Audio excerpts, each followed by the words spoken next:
Hear me in the back? Hello, everyone.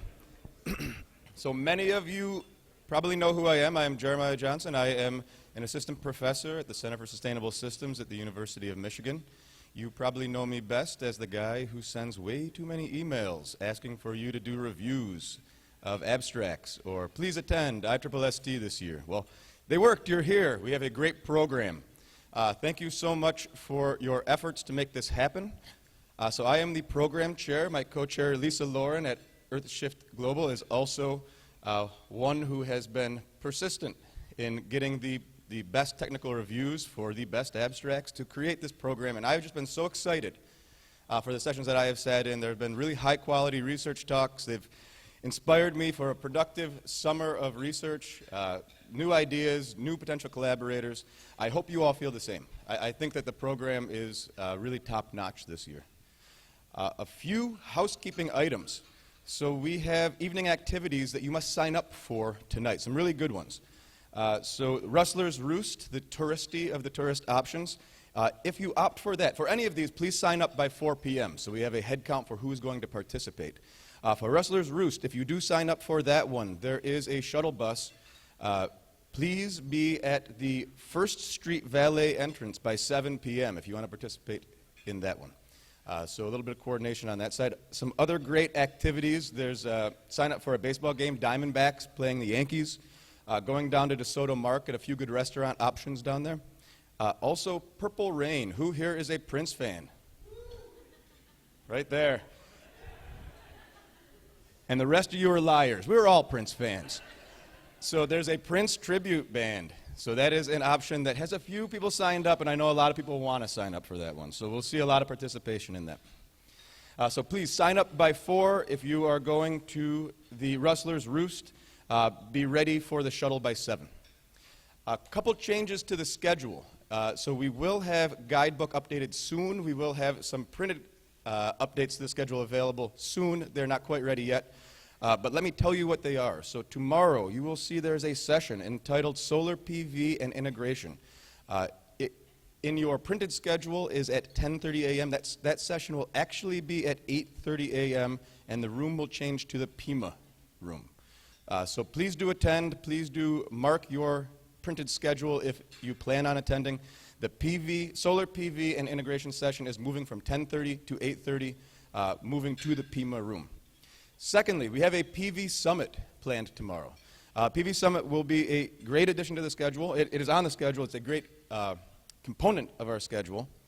And it is free. We have great external speakers coming in broadly to look at environmental impacts of solar PV systems. So part of the change of the schedule, there will be an earlier session that is not on your printed schedule for this PV Summit. So the first component of this PV Summit will run from 10:30 to 12 a.m. in Salon Room 8. And so if you are interested in this, if you didn't catch that information, guidebook will be updated. We will have printed versions. But that first session will be 10:30 to 12 in Salon 8 for the PV Summit. The summit will break. We will have our closing speaker, and then the summit will resume at 2 p.m. tomorrow. So some great external speakers, impacts of solar PV systems. All right, and many of you participated in the poster competition, either as participants or as audience members. So we had several dozen posters last night, top quality stuff, many of which were student-driven. And beyond the very nice academic rewards of getting your work out in front of this community, we also have some monetary rewards, which is even better. So Hua Sai, who is from Purdue University, coordinated a series of judges to go around and evaluate the student-led posters. And she will now walk us through what the findings are and who gets to bring home the big, big checks. Thank you, Hua. Thank you, Jeremiah.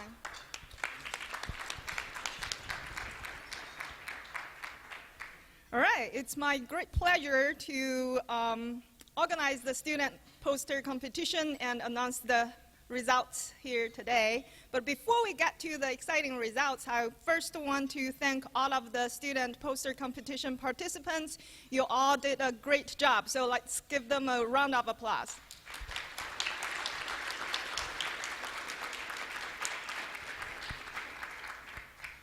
I also want to thank the 12 judges who volunteered their time to evaluate the posters.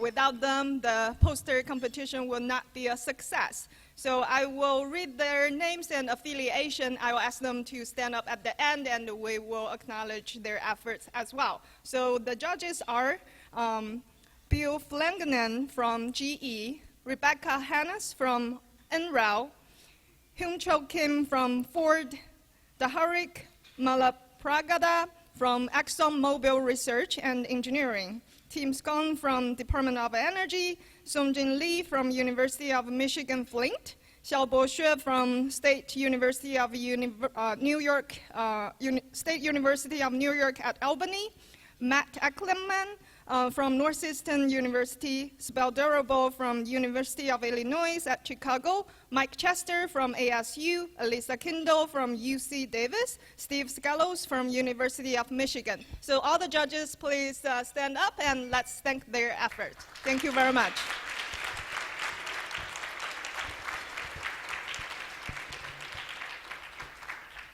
All right, now it's the exciting moment. I feel like we should have some heart-beating sound effects. So the highly ranked results for the highly ranked posters actually have very close results. So we have a tie for the third place. So in total, we will have 4 winners today. All the winners will get a certificate and cash awards. I'll start from the third place. So for each of the winner, after I call your name, please come up. Lisa Lauren from the CEO of Earthshift Global will present the certificate to the student winner. And after we have all the winners, we will take a group photo on the stage as well. Okay. All right, you ready? So the third place goes to Sagar Gautam from University of Missouri for his poster of assessing long-term hydraulic impact of climate change on an agricultural-dominated watershed using CMIP5 and SWOT model. And our third place goes, oh, okay, so Sagar Gautam, are you here? Please come up. Yes.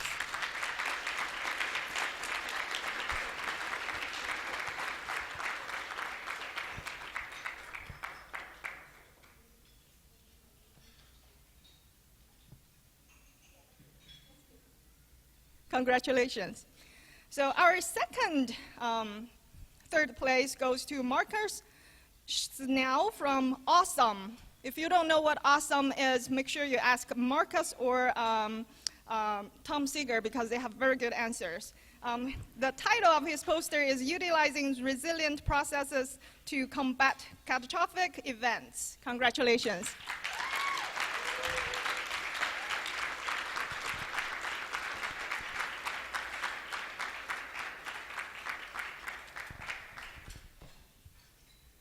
So second place goes to Hanjiro Ambrose from University of California, Davis for his poster titled Lifecycle-Based Regulation for Transformative Vehicle Technologies. Congratulations.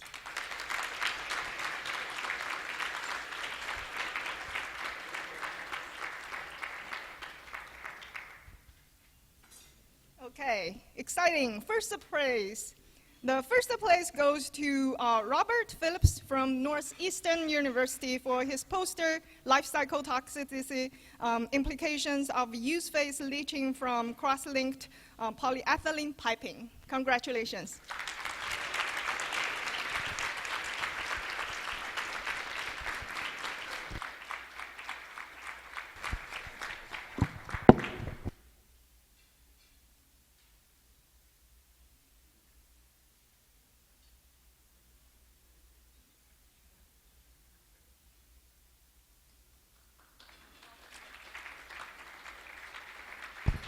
right, now I'll pass the stage to Lisa. Thank you. It's always my pleasure to support this part of the conference. I'm so pleased with the work that all of the students here giving papers and posters do, and so I'm really pleased to be able to support that for you. The next piece of our, actually I want to do one other thing, and that is that a lot of you reviewed papers and abstracts and all of that for us, and deserve some applause as well. So if everybody who actually reviewed a paper would stand up and we give you a round of applause, that would be great.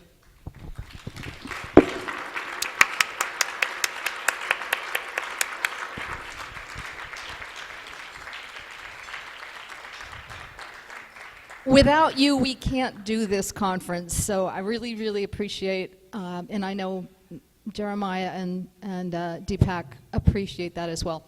So the next part of our session today, our little lunch break, is a panel discussion between different organizations that are involved in systems and technology, sustainable systems and technology, and in particular in life cycle assessment.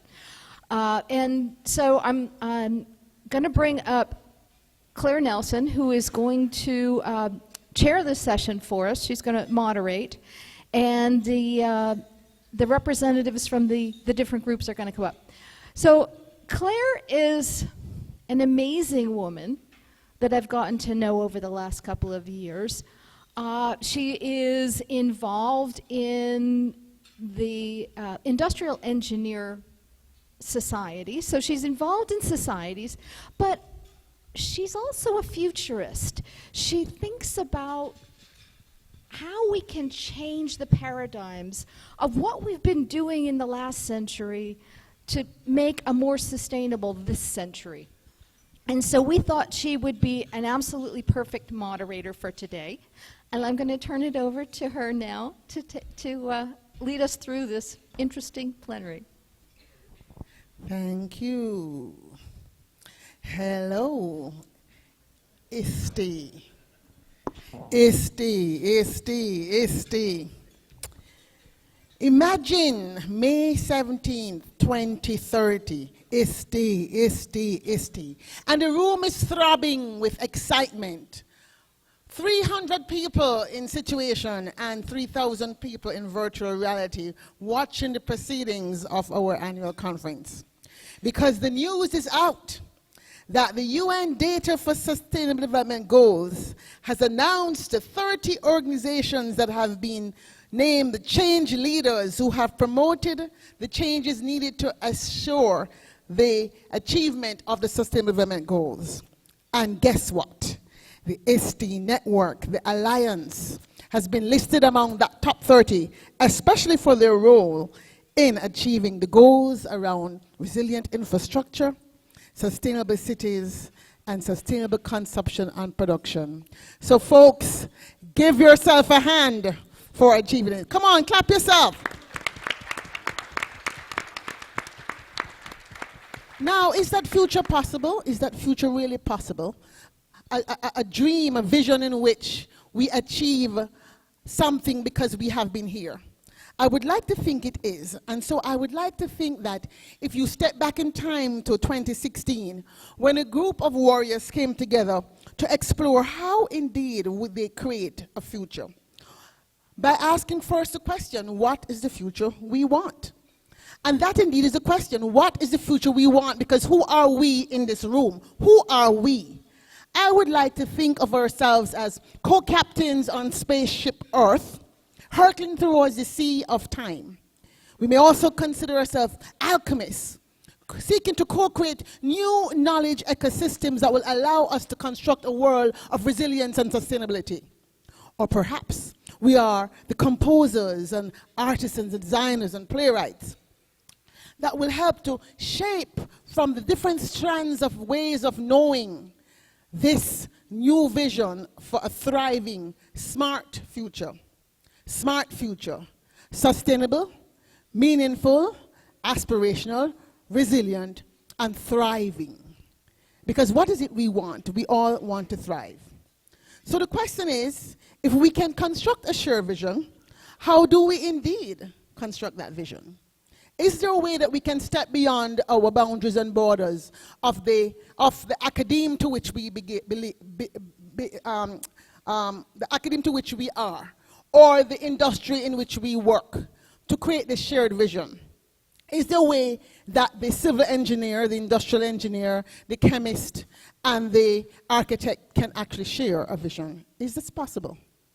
So I ask you, as we contemplate this for yourself today, no matter what department you find yourself, who are you in this conversation, this dialogue, this narrative that is emerging as we speak in this VUCA world, volatile, uncertain, complex, and ambiguous world? Because we are indeed in the best of times and the worst of times. For those of us who believe in the paradigm shift to sustainability, these are the best of times because we have a global vision that exists in the sustainable goals in which to hang our hat, so to speak, or to hitch our wagons. There's this opportunity. And it also could be the worst of times because there's so much data, the Internet of Things, sensors everywhere, and our human brains may not be able to make sense of it. But we have leaders who may be able to make sense of it. And so today we are honored to be in the company of Tom Seeger, who you all know, president of the Cognoscente Network, Lise Lorin, who you just heard from, who is member of all three networks, Cognoscente, SETAC-North America, and my new Frabus frame, ACLAC, actually ACLCA. We have Brandy Sebastian, who is the Steel Recycling Institute member and vice chair of ACLCA, and Bill Flanagan from GE. So we have industry academe with us. So friends, we want to begin. And I hope that as we start this conversation, those of you who have a burning question, feel free to ask. I might be asking you some questions as well. But we're here to talk about this shared vision for interconnectivity and cooperation between these three organizations you represent. And I'd like us to begin by talking about this new paradigm, this shared co-creation of a knowledge ecosystem.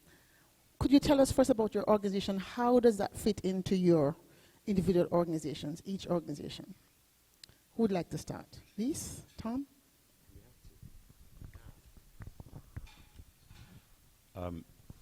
Everyone here at our symposium has some familiarity with the symposium. But I was just noticing Scott Matthews in the back corner sitting next to Jackie Isaacs, who I've not said hi yet today. Hello, Scott. And your presence there reminded me that you invited me to chair this symposium when we were in Washington, D.C. in 2010. And I remember Jackie was there. And I'm like, yeah, this is my favorite group. This is my favorite community. These are the favorite people that I want to hang out with at least once a year. And so we did one together in Chicago, and we've been doing it since. The question after I said yes was, what do I want to do with this symposium in this community? Besides reacquaint myself with all of you. And the answer came after figuring it out a couple of years that we know that science is changing. So one of the things that I want to do is talk about what is our position as a community of about 150 people who are interested in systems and a technological approach to sustainability as the technological context in which the way science goes is changing. And it's changing because of the information communication technology that we're experimenting with here. So I'll continue from this standpoint. Okay, Bill? Right, so I'm actually here on this panel representing ACLCA, American Center for Lifecycle Assessment, which underwent a transition about a year and a half ago. So I'm chair of the board of directors. And so we're reimagining who we are and who we serve. And so from my perspective, ACLCA is essentially a professional membership organization that serves equally all constituencies. And one of the big things that, as I stepped back and thought about the organization, which has been very good to me over the last 8 or so years, is what is our role? And part of our role is to really be involved in outreach and connectivity. And I think we'll get to this later in the discussion, but Tom has some really good points about ultimately what we're all doing the way to manifest or apply what we're doing is a social process. So one of the things that we started doing is we reached out to the Sustainability Cognoscente and also SETAC-North America, and we started a monthly rhythm of discussion about our organizations, how we overlap, how we differentiate, what are our different roles, how can we work together to move progress forward in North America for all constituencies. And so we're all pretty excited about this ongoing conversation. So today we're here to engage all of you in this conversation, let you know where we're at, and invite you to participate in this conversation regardless of which organization you're attracted to. Some of you are probably involved in all three. Do you have anything to add, Brandy, to that? Yeah, I would just add, so I'm also part of the American Center for Lifecycle Assessment, and one of the most important things I think about that organization is it brings together all sorts of different constituencies to share knowledge, to inspire one another, to create energy and momentum, and that's really, really important in affecting change. Elise, any last words on this? Your organization. Yeah, so I have to make sure I have the right hat on because I'm a member of all three, actually a member of the leadership group of all three organizations. But today I'm kind of representing SETAC, which in a way sits between the other organizations, kind of looking at what's happening in this community, the great ideas that are coming out, working on standardization, so that the folks in the ACLCA can then put that into practice.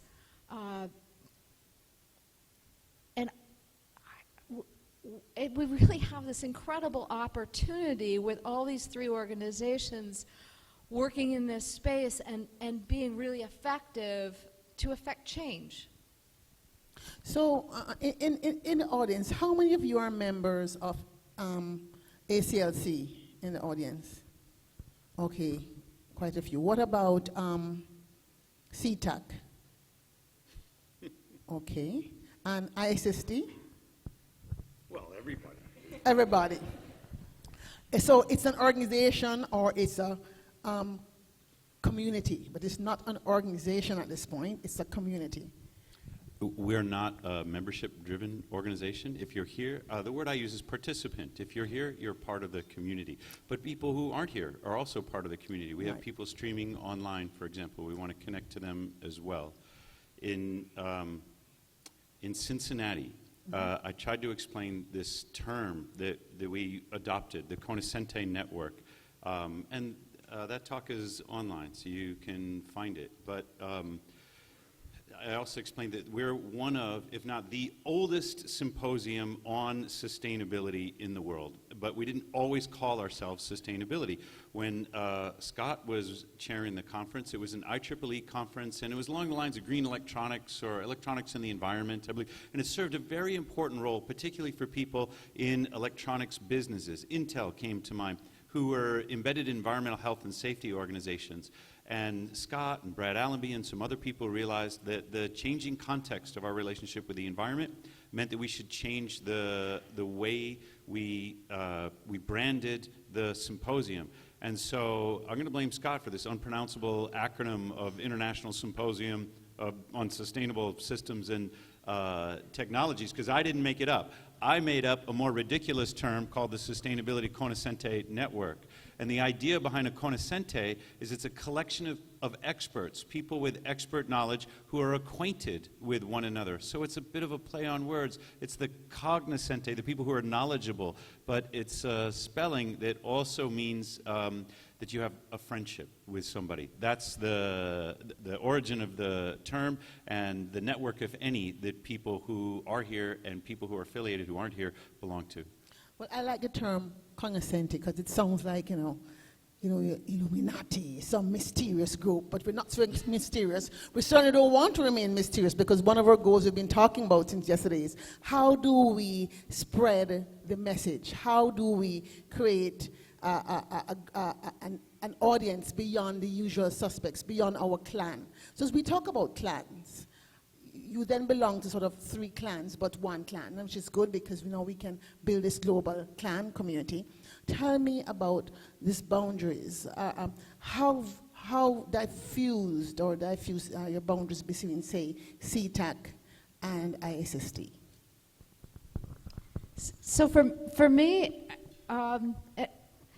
I come here and I get all of these ideas that you all have, and some of them I throw back at you and I say, you got to go back to the drawing board.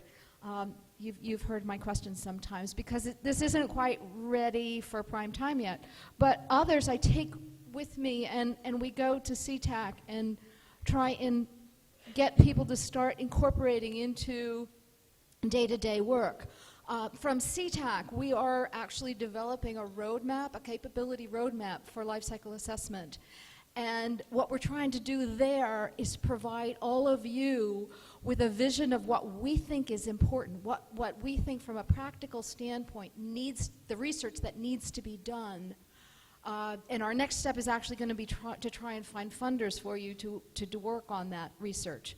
So that's kind of the SETAC role is to grab from here and maybe feed back to you what more we need.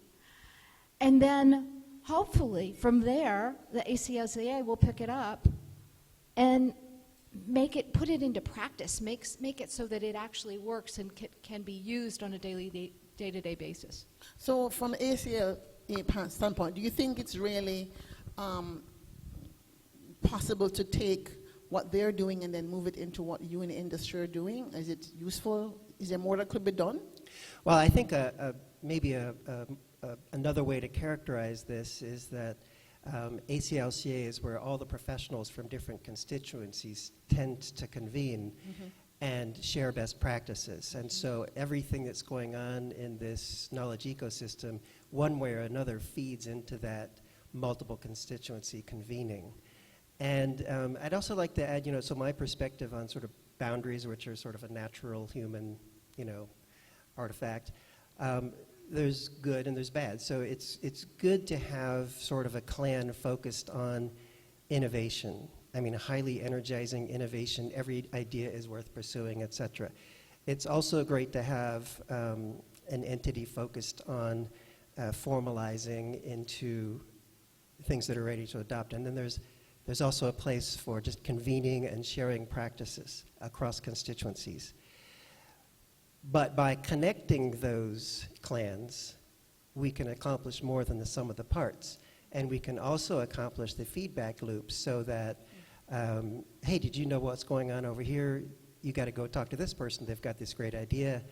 Or, hey, we really have a big hurdle here. We need new science or methodology around this or that. Now we know who to go talk to. We can get information flying back and forth.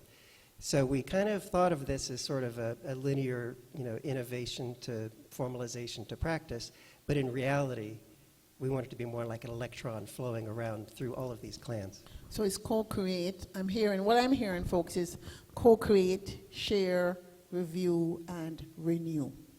Co-create, share, review, and renew. Because one of the challenges I heard a lot as a young person, I think it was Marcus, I'm not sure if I have his name right today, that was adamant in the session on resilience that it was really not about money, and there was a conversation about how do we create resilience. And he was like, no, it's really about a narrative, it's about the stories to have the individual change. So we'll come to industry, because in terms of practical, at the end of the day, who has the power? How many of you here work with government and the government policy-making institutions? A few, right? So you have the responsibility to set down the legislations and the rules and the policies and the standards that industries must, go by. But given the politics of the day, that sometimes is a very porous border as well. So tell me, how does ACLC in practice now? Because you're actually working with these standards which have been set. How do you use what you're learning in this network? Well, we take what we learn from the network and implement it the best way we can.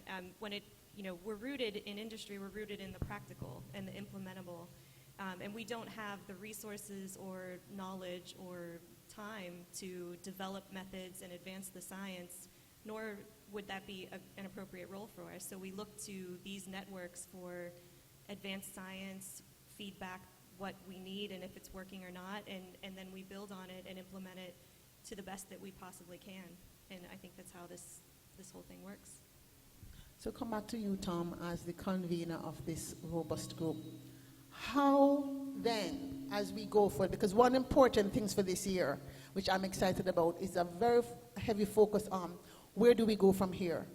Do we want to just come and share among ourselves, or do we want to actually create a community outside of the 150 that form the core? And so let's start with ISST. What are some of the ideas, the vision that you have? The question was asked in an earlier session. I'm going to ask the same question.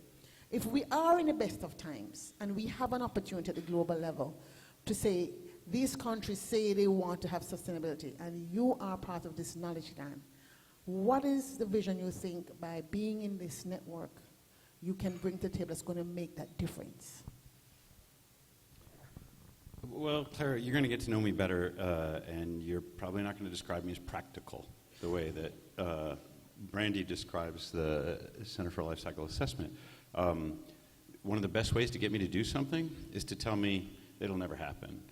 And I remember, this must have been 3-4 years ago, we had a meeting of leadership in the symposium. We were in a little bit of a crisis because although we wanted to shift the focus of the symposium away from e-waste and green electronics, more towards sustainability, that didn't really serve the IEEE or the way that they work.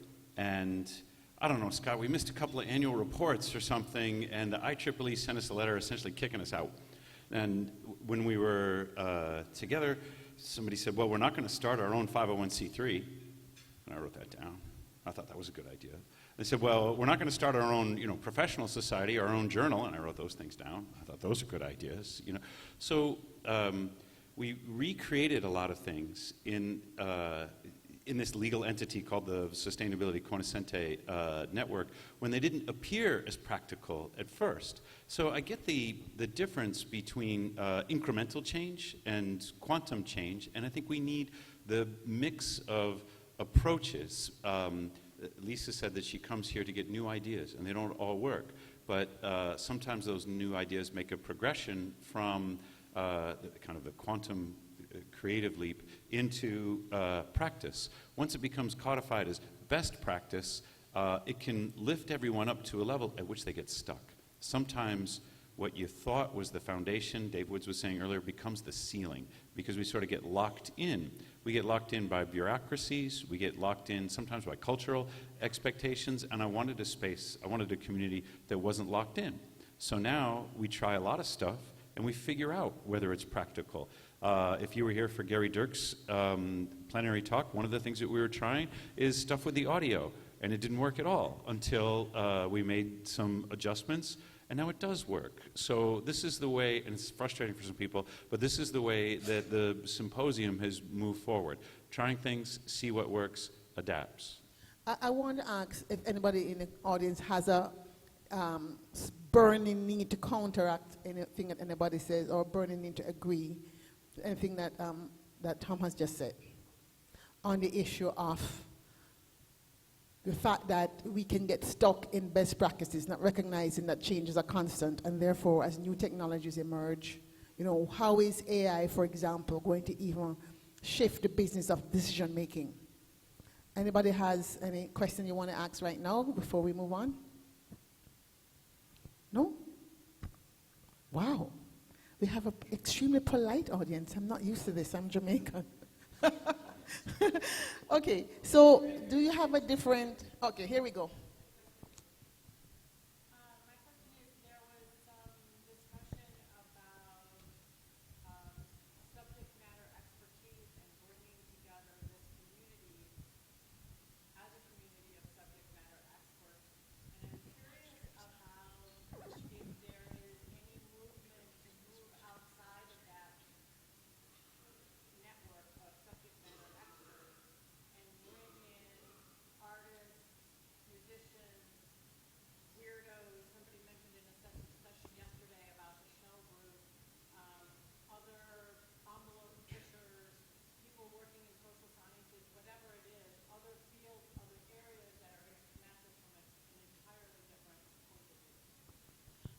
Who would like to take that question? And please repeat the question in your answer.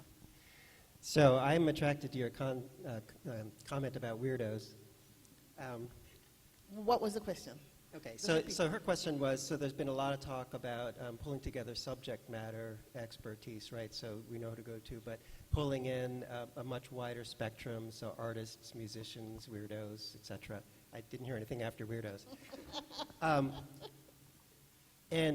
So I love that idea. And actually, one of the reasons I love this conference, one of the reasons I'm here, is because I'm sensing that I always find something different here than I would find at a different conference. So I think we're already here doing a little bit of that. I think we could do a lot more of that. But I always find myself attracted to those talks that seem slightly out of place because that expands my boundaries. And one of my personal concerns in my own thinking is, I'm smart enough to know that I'm not as smart as I think I am, right? So I think I know a lot, but I'm always feeling like I'm in my own bubble. To some, I can expand that bubble, but there's always somebody outside that bubble who can poke at me, and that's the person I want to meet. And I'm very good at meeting those people here, and I think we can extend that concept. Brandy, you would have anything to add to that? Yeah, I think I'd just say, sometimes the subject matter expertise is already there. I mean, you may think of somebody as like an industry representative or a steel industry expert, but they could have a whole other side of them that they don't often get a chance to express. So I think being able to be creative in these kind of venues is really interesting and can lead to connections you might not otherwise know. I think it's a great idea. Yeah. I created a real problem for Jeremiah and Lisa on the program committee, but I also created a solution. It's important to scientists that they be in an event that is peer-reviewed, that is vetted for quality. And so we have a program, and we have a technical committee, and people get their reviews, and we try and highlight the work that we think is the best. That's terrific. But I also want space in the symposium for work that nobody understands and shouldn't be subject to peer review because it can't be reviewed by people who don't understand it. So we created this thing called ForeSpace a couple of years ago. We always have 3 parallel sessions, and so ForeSpace was this idea in an executive boardroom or a conference room or something like that. People could just try whatever. We put one session, we simulcast a session that was going on with SETAC in Belfast at the time. This is when we were in Cincinnati. We put it in ForeSpace. We didn't know if the technology was going to work. But sure enough, 8 people showed up. It was on impact assessment. It was great. They were having their conference. We were having ours. And it was really neat to link the two over the multiple time zones. We've since done Lego Series Play. We've done improvisational theater. Gina, you did your leadership workshop. If there are artists or clowns or people from any segment of society that want to propose, I'm running out of ideas. Like I've got game design. Like all my friends, here's Dimitri, right? And I might invite Dimitri to do, instead of Twitch, just do it live for us, Dimitri. Show us how you do graphic design. When I run out of friends, I run out of ideas. So whatever it is that that is your hobby or your love or the thing that brings out the creative spark in you, submit it. And we won't route it through the technical committee that judges whether it's going to have a high impact factor in some future journal. We'll put it in ForeSpace where you get to do your thing and invite people to do that with you. I totally agree.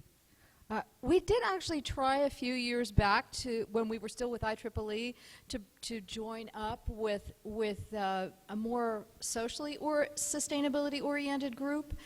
And there was very little cross-pollination between the groups, which was unfortunate, but I think it's probably time to try that again. Yeah, that was here in Phoenix as well. Yeah. So how many of us here who are beyond our, first of all, let's say, how many of us here are engineering / scientist types? Most everybody. Okay. All right. So among those of us who are engineering science type, how many of us play a musical instrument? Or write poetry? Plays, stories, artists who paint. So we're inviting you in this space then to think about this space not only as a space where you get to quote unquote continue the hybrid visualization of the technical thing of nanoscale, molecular, whatever, but also a space where you get to use your other side of your brain with much more ease. Because if you do that in another kind of conference, so I'm assuming some of you are members of ASME and civil engineering and IE and all the other engineering groups where you probably can't get away with that sort of a crazy stuff there. So here you get to come to this tribe and clan that understands that side of you. So one of the things we did yesterday is talk a little bit about how creativity and problem solving come together. And perhaps as you're listening, is there anything you might want to pose then as the problem that we're having is how do we do the part about sharing? We're doing a good job now of co-creating, but how are we going to get beyond this 150, which is a great core number? And by the way, there's a number called Dunbar's number, which is 150, which says that if you really want to have a close-knit network, it should not go beyond 150. So you're doing good. Don't push to have a huge conference where you become sort of, too distant from your peers. So we're at about 150 here. What might be some ideas you might want to share as you hear from our experts about how do we do a better job of the sharing part? Not sharing within ourselves because we have a database, we have the journal, we have the online sharing, but how do we share what we're learning here with communities? The first thing on the creativity I want to mention, actually I think Bill came up with a good idea. I was talking to him yesterday and I asked him, what was he going to be doing at the conference, and he said, Lisa has me doing this, is it Foursquare or Foreplay or something like that? So I think if we rename it Foreplay, everyone will be going with it. So Bill, tell us about foreplay. Forespace is henceforth now foreplay. I enjoy the interaction of foreplay. More so, actually, I was going to ask the audience from my own perspective. So as I've, come to a lot of conferences, there's been phases of my life where I'm there to learn a new technical idea. So I'm going and listening to other people talk about their work. Other times I really need an avenue to talk about my work. But more and more, I'm more interested in just going to a session where it's really interactive and brainstormy, whether I'm a player in that context or not, because it energizes me, it gets me thinking in new ideas. So I think all three elements are really, really, really important, and people are here for maybe one or the other of those reasons, or maybe all three. But this is an idea that I think really works and is very attractive to me.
I hope everyone's picking this up. This is Jeremy Gregory from MIT, and he projects really well, but I want to summarize quite briefly.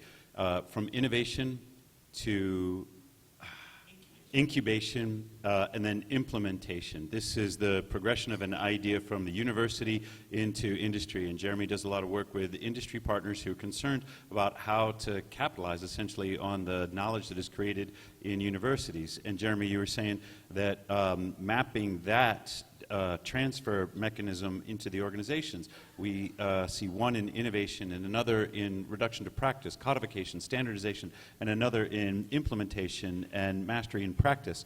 That those two align fairly well, and that a pilot project that shows how, that documents how an idea, it was in this session, and then it was this session, and then it was in this, would be a good way of illustrating the power of how those three organizations can work together. Did I get it? Yeah, That was good. Yeah, young man there. Hi, everyone. I'm Daniel. I'm a developer. I'm very important to this world of engineering and sciences. I come from an experience where I went to a conference called SETAC-ACLCA, which is run by Swedish people. And I was moved by the fact that when I think of subject matter experts, I think it's something that has to do with the university, something about being in a school, with classes. What I love about this conference called time, and I think what Force-Space is starting to do. That's foreplay. What it's trying to do is sometimes you think subject matter expert, and you don't realize that a fighter is a subject matter expert, that a dancer is a subject matter expert, that a rapper is a subject matter expert. At SCI, there was a Muay Thai fighter, world-renowned, who talks about courage. Like, you know, here's a guy who has to go up every day, has to live the possibility of having his neck broken. And they ask him, what does it feel like to go up there? He's like, oh, just go up there, fight, that's it. And like that's incredible to hear, as opposed to, you know, like again, the same people with the same ideas talking about the same concept. What I thought was so, you know, what I want Force-Space to become, what I really want all of us to become is to have, you know, to learn about a field way outside of what we're comfortable with. And really learn, you know, what does a designer have to say about clarity? What does a rapper have to say about building rapport? What does a comedian have to say about, you know, communicating? All these things. How does a blind spokesman, you know, deal with communicating their ideas? Like, all these things I love about science, and I hope that Force-Space, or play, whatever you want to call it, ends up becoming a place where you can really innovate your perspective with people way outside, and really actually subject matter experts in your own field. So what I'm hearing you say is the idea of a subject matter expert might be associated with a professor or a discipline or a university, but expertise exists even outside the library, if we could imagine such a thing, and that we can bring in experts whose expertise isn't in a journal. Definitely. Dimitri? Dimitri wants to add to the foreplay idea. I'm just reading that into our online audience in case any of your Twitch followers have logged in for us, Dimitri.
Yeah, would you like Sure. to say? So what you're suggesting, Dimitri, is that instead of having the foreplay space exterior to our technical sessions, that it actually be interspersed in the technical sessions, so that those of us who are in the technical sessions get our brains stretched a little bit too, Yeah, I think. and vice versa.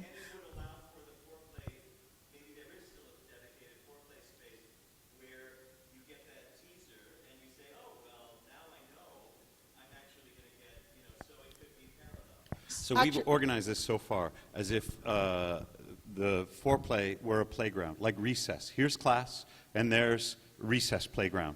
And what you're saying is bring recess into the classroom. Yes. You're right. And actually, I'd like to say to that, based on the fact that, to come back to the innovation part and incubation part, you may then want to say there are certain elements of those playful techniques that already have been well tested, and those are the ones you would intersperse in the more technical sessions, and you still leave the separate space for the really outre people to kind of test the new ideas, because knowledge is changing. I mean, I remember I was at a conference recently, and there were some people who are in the YouTube celebrity space. There were young people. And so somebody was saying, well, I need some students to be in a film, and they would have to work with us for about 4 weeks. And the 18-year-old said, 4 weeks?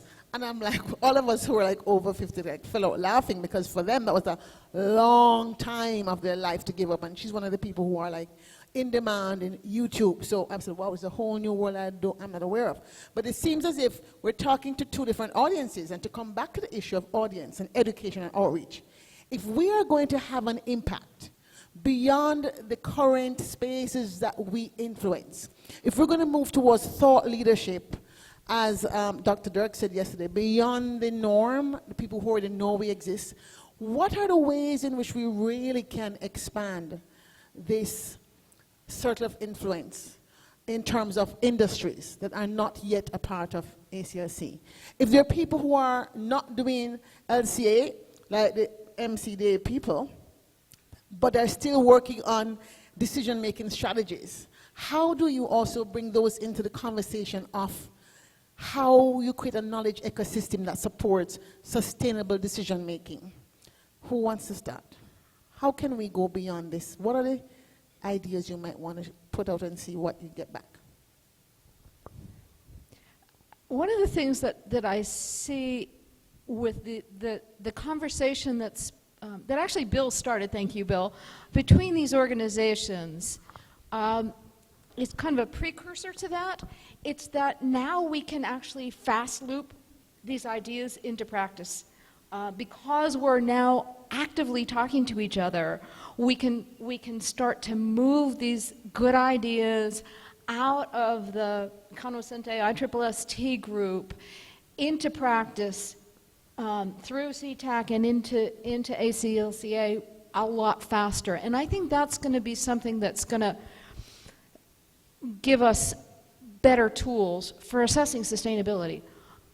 Beyond that, I do see that Bill and Brandy are working incredibly hard at expanding the reach of LCA and getting some of those other companies involved. But beyond that, I think we all have a responsibility to go to our other tribes, our other clans, and talk to them about what our visions are and what we're doing. And I really like the way you said that, and I'd like to just emphasize that this is an imperative. I mean, look how quickly the conversation is moving from sustainability to resilience, and that scares me. We don't have a lot of time, so everybody in this room could potentially be a hero in the book that's written in 2030 about the history of how we saved the planet. And that should be, a call to action for all of us. Everything that we're all doing, the fact that you're here means you are already a hero to me. But we need to move even faster. So if there's anything we can do by communicating across these different clans, bringing other players in, anything we can do to help you guys, we got to do it, because the moment is now, and we need to change the world. And in case you may have ideas you don't want to share in public, please feel free to scribble them on a piece of paper and give to us afterwards, or to send us an email with that. Because that's really, as you say, the time is now. Remember, I started off by saying we're in the best of times. We're in the best of times because indeed we do have an opportunity. Nobody thought the Sustainable Development Goals were going to pass the United Nations. There's 16 goals, the countries will never agree on that. Well, guess what? They're agreeing it. Now, it's a little bit unwieldy. It's 169 targets. Yes, and I think that's also unwieldy. But if each person in each industry, in each sector, so whether or not you work in oil and petroleum, or you work on water, or you work on waste or waste management, or whatever department you're working, I always say that the global challenges are tied to personal lives and personal principles. So what is it that you can do different? And I'm hearing you say, and correct me if I'm wrong, correct the audience, that you're willing to create a space then to enable those of them who might feel uncomfortable in sort of putting their own brand of leadership in their other tribes to help give them the tools. So is there maybe, for example, in the making webinars and how do you talk about XYZ with people who don't know? Would that be something that might be possible? How would that Absolutely. We have a webinar series. I think, Tom, you guys are going to do a webinar. I think that, the very first thing we started talking about amongst these organizations was our ability to help each other communicate. So I want everybody who's a member of ACLCA to know what's going on here. I want them to be aware that this conference exists if they're not already aware of it. I want them to know some of the great ideas that came out of it. I want to have as much cross-fertilization as possible because there's a lot of connectivity already and overlap, but there's a lot of folks who are here who probably wouldn't go to the other conference or who wouldn't go to the SETAC conference, for example. But we're all players on the same stage. It's all the same character play that's playing out. We're on this hero's journey, and we all play an important role. And the more we can socialize across these different clans, we may be able to empower one another. And at the very least, we should be inspiring one another. It feels like we should be wrapping up, but there's one more thing I want to say about the way that we communicate. I remember giving a talk in Cincinnati about the invention of the printing press and how it was important to science. But it took 3 centuries after the invention of the printing press to invent the journal article. And then a couple of centuries later, we're all measured in academia by our journal articles. So that invention 200-some years ago has come to dominate the way that we're evaluated in our current profession. I don't want to wait another 200 years to invent a new way of sharing and codifying knowledge that is based upon the technologies that are available to us now. I'd rather invent them right now. And that means that the journal article needs to be, or is less interesting to me than the TED Talk, for example, or the video abstract that sometimes now goes with your journal article. Science is going to open up. We're still vested in a model of a journal article that believes each letter must be hand set in lead type laboriously and expensively, and it's just not the case anymore. We can print in color now, and that's like the major innovation of the information technology revolution. I think there's more that we can do with the technologies to communicate available to us, but we don't do them because we're afraid we're going to fail or embarrass ourselves or slow ourselves down.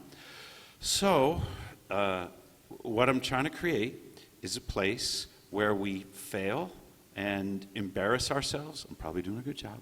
And to some extent, slow ourselves down so that we can speed up in the longer run. There's a paradox for you. Slow down so we can speed up. And as the young people who are taught in coding camp to say, I have failed with pride, because it means that they have tried with pride. Lise, you want to say anything more on the issue of how do we share information?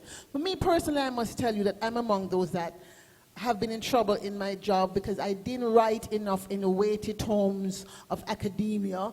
I wrote to be read.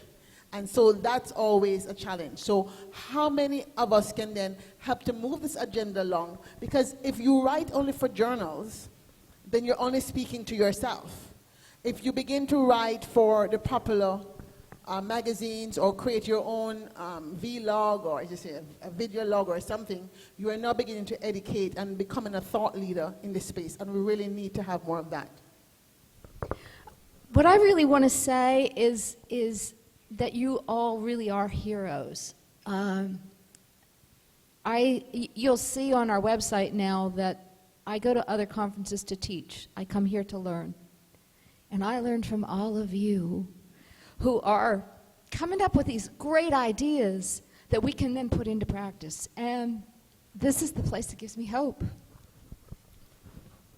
Brandy, any closing words? Nothing to add? Bill, any closing words? Well, folks, we have been on a journey. We started out in 2030, came back to 2016, and I would like to end the way I began. We are co-captains on Spaceship Earth, hurtling through the seas of time. And in this ship, there are no passengers. So face the future with faith.